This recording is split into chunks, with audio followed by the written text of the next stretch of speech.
This video tutorial will address your T-spine mobility.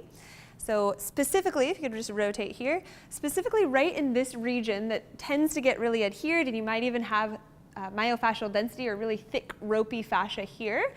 This will definitely help you mobilize in that area. So we'll begin with an awakening drill that primes the fascia in that region. You can start at the back of your mat in a child's pose. Big toes together, knees out nice and wide. And starting in child's pose, and then pull yourself up so that your palms are flat on the floor right in front of you. So we're here, like this, so pushing back, and then thread your right arm under, so taking your hand and using your left hand to push you into a twist. Good. So I'm going to bring this hand up a bit here, even higher, keep going, and use that hand to generate that force this way, so that you're priming and awakening and recruiting motor units. Inhale, come back to center. Line up the hands, the 10 fingers in line with each other, and then thread the opposite arm underneath, ha. Good. Inhale to come up, again, reset. And the tendency is that the hips will want to lift off of the heels here, but do your best to pin the hips towards the heels and really focus the rotation in the upper T-spine. Inhale, center, and you can start to do this a little fast if you'd like. Exhale, thread. And super important to keep ground contact with your palm that's threading, because that is your end range. So as you press through that rotation, try not to just place the hand at the end range, but travel the whole entire way. Inhale, center, and exhale, travel and thread the arm. Good. Inhale, center, place the palm on the ground and really press against the floor as you travel. Perfect. Good. And once you've achieved about 5 repetitions on each side, then it's time for the fun with the RAD roller, or you also have the option to use the helix if it feels sensitive for you to use the RAD roller. So I'm going to start, Adrian. You can be on your back and just place this right between your shoulder blades in the most thick area of fascial density, myofascial density here. Good. And then make sure that it's just right so that it's perfectly centered, so one ball is on either side of the spine. And then begin with your hands behind your head. And if you needed a pillow, you could place the pillow underneath your head and just slowly extend and lean back and just breathe. Let your arms come out to the sides. And so here we've got a pretty big arch here, so we've got a lot to work with. Awesome. You can separate the knees, hip distance apart, and just begin by just being back first. And we'll start with leg drops and move through a very specific progression that allows you to kind of loosen those tissues.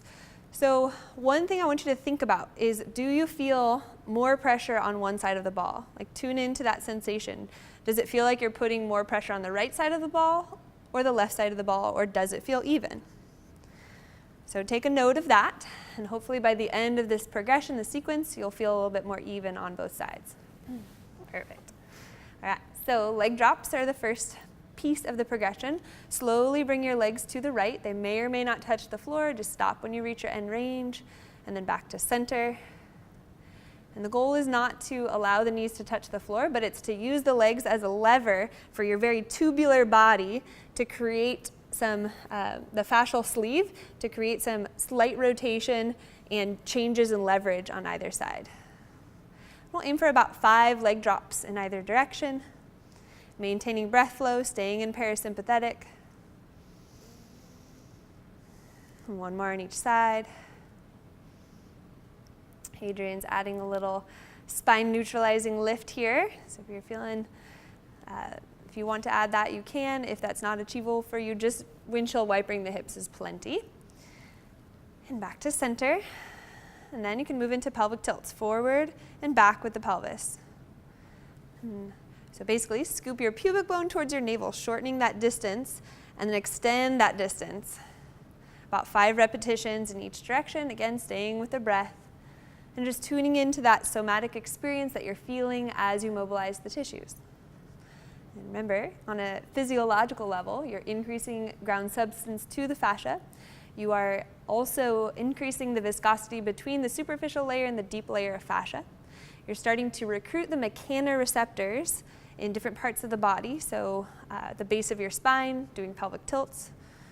And you're also allowing those fibers to reorganize so that they don't crisscross and have adhesions, but they eventually will start to move in the same direction and become more smooth and less bound. Once you've done about 5 pelvic tilts, then we can move into lifting the head and shoulders off the ground. So as if you were to do a little crunch, and then push into your feet a bit here, almost as if your glutes were going to lift, and then lower back down. And starting here is the best place to begin. So you might just be doing thoracic spine flexion and neck flexion. And maybe you're not quite able to come off the floor. That's okay. Take your time, and over consistency and regular practice, you're going to start to be able to achieve those actions. So this is moving into our flexion and extension, and then lastly we can move into flushing. So you can lift up, replace it if it gets caught in your tissues or in your shirt, and lift up into flexion, hold, lift your glutes off the ground, and slide your body back just a little bit, and then come into more flexion this way. Keep going, good, and then back down into extension. Elbows back on extension. Again, lift up. Come into your thoracic flexion, maximizing the pressure on the ball, and then come back down.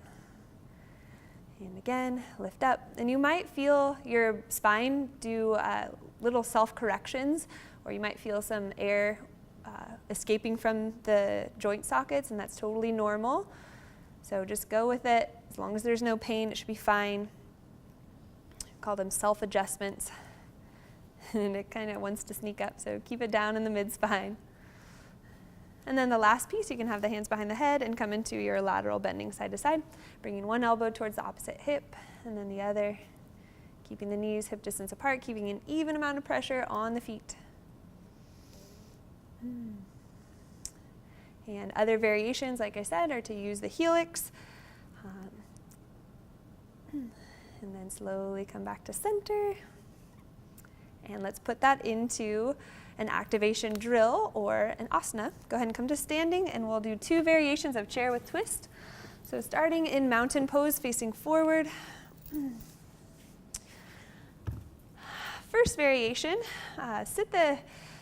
inhale, arms up overhead. Exhale, forward fold over the legs.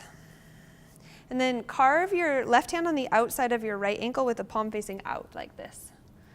Bend your outside leg and then peel your right hand up. So this is a modification for chair with a twist. And notice there's a big rotation in the thoracic spine. Again, you can bend that outside leg as much as you need to achieve that twist. And then slowly float the hand down. And then other side, right hand carved on the outside of the shin, big bend in the outside leg, and find that twist here. You also might feel a stretch in the IT band. That's totally fine. And then back to center. And then inhale, halfway lift, come to a flat back. Exhale, fold. Inhale, arms up overhead.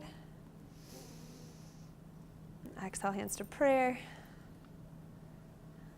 And then chair with a twist. Heel toe the feet together, inner arches touching. Sit the hips down low, arms up high, coming into chair pose. So if you are able to clear that last activation drill, then you can try to attempt your chair with twist. Take the hands to prayer. Inhale, lengthen, exhale, twist to your right and hook the elbow on the outside of the knee. Keep squeezing the knees together. Rotate from the thoracic spine and use the elbow as leverage to generate that twist. You can stay here, or if you'd like, you can slide your shoulder more down towards the knee, and then option to extend the arms. Option to look up towards your outstretched arm. Tone your belly, turn everything on in that area that you just mobilized. Activate, twist, picture those vertebrae lengthening first and then rotating second. Hold, tone the belly, and hands to prayer. Forward fold over the legs, head hangs down. Ha, forward fold. Inhale, halfway lift again, flat back, segmental stabilization of the spine. Exhale, fold. Hips down low, arms up high, chair pose.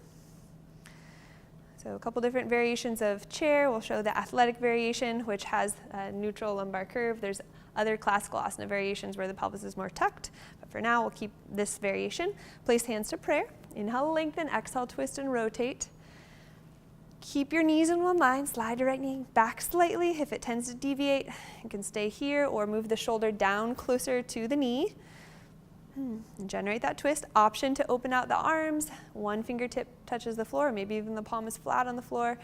And you're really activating, lengthening, and rotating the mid-thoracic vertebra. Hold for 3 to 5 breaths. The more muscular action you can put into this posture, the more your nervous system is going to remember that end range and keep it and let the tissues restore back to their natural resting length. Good, final breath here. Stay a little longer than you think you can. And then hands through prayer, forward fold over the legs, ha. Inhale, halfway lift, flat back. Exhale, fold. Inhale, circle sweep the arms up. Look up, place the head in extension in upward mountain pose. Lengthen, reach, extend all the vertebrae. This is an action pose. The energy is shooting out through the fingertips and hands to prayer. And hands by your side, mountain pose. All right. So that is how you mobilize your upper mid-thoracic spine. I recommend doing this drill, doing this little mini sequence after work, just to restore the tissues to the natural resting length after sitting at a computer for long periods of time. It's also really excellent for traveling. These RAD roller balls are super portable, so you can bring them in your luggage, you can bring them actually in your purse. And I usually have a set of RAD rollers in all the locations, whether I'm in my office, my other studio, or I have one in my bag, I have one in my car, I have them pretty much all over, so that I always have the opportunity to basically roll the spine. All right, I hope this video serves you well. Do use it often, and we'll see you in the next one.